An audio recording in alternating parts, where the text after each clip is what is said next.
بسم الله الرحمن الرحيم. الحاقة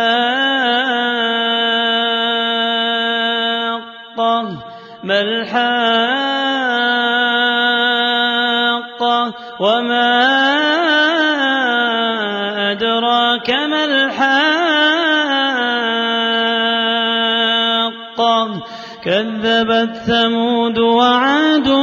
بالقارعة فأما ثمود فأهلكوا بالطاغية وأما عاد فأهلكوا بريح صرصر عاتية سخرها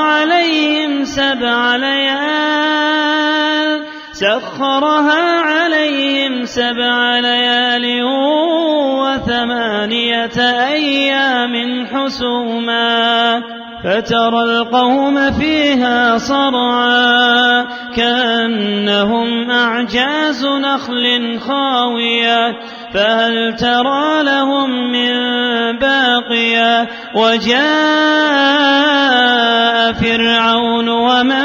قبله والمؤتفكات بالخاطئة فعصوا رسول ربهم فأخذهم أخذة رابية إنا لما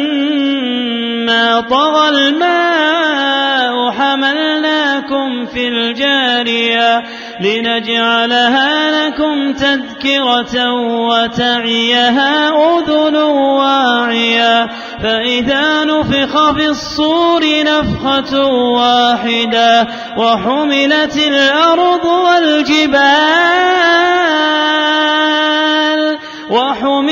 الأرض والجبال فدكتا دكة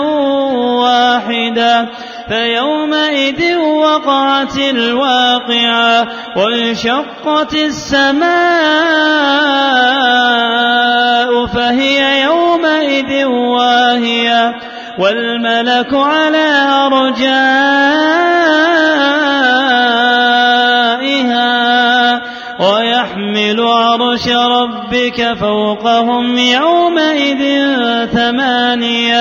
ويحمل عرش ربك فوقهم يومئذ ثمانية يومئذ تعرضون لا تخفى منكم خافية فأما من أوتي كتابه بيمينه فيقول هاؤم اقرءوا كتابيه إني ظننت أني ملاق حسابيه فهو في عيشة راضية في جنة عالية قطوفها دانية كلوا واشربوا هنيئا بما أسلفتم في الأيام الخالية وأما من أوتي كتابه بشماله فيقول يا ليتني لم أوت كتابيه ولم أدر ما حسابيه يا ليتها كانت القاضية ما أغنى عني ماليه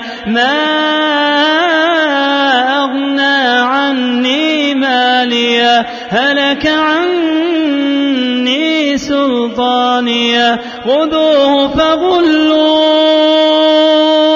ثم الجحيم صلوه ثم في سلسلة درعها 70 ذراعا فاسلكوه إنه كان لا يؤمن بالله العظيم ولا يحض على طعام المسكين فليس له اليوم هاهنا حميم هذا طعام إلا من غسلين لا يأكله إلا الخاطئون فلا أقسم بما تبصرون وما لا تبصرون إنه لقول رسول كريم وما هو بقول شاعر قليلا ما تؤمنون ولا بقول كاهن قليلا ما تذكرون تنزيل من رب العالمين ولو تقول علينا بعض الأقاويل لأخذنا منه باليمين ثم لقطعنا منه الوتين فما منكم من أحد عنه حاجزين وإنه لتذكرة للمتقين وإنا لنعلم أن منكم مكذبين وإنا لنعلم أن منكم مكذبين وإنه لحسرة على الكافرين وإنه لحسرة على الكافرين وإنه لحق اليقين فسبح باسم ربك العظيم.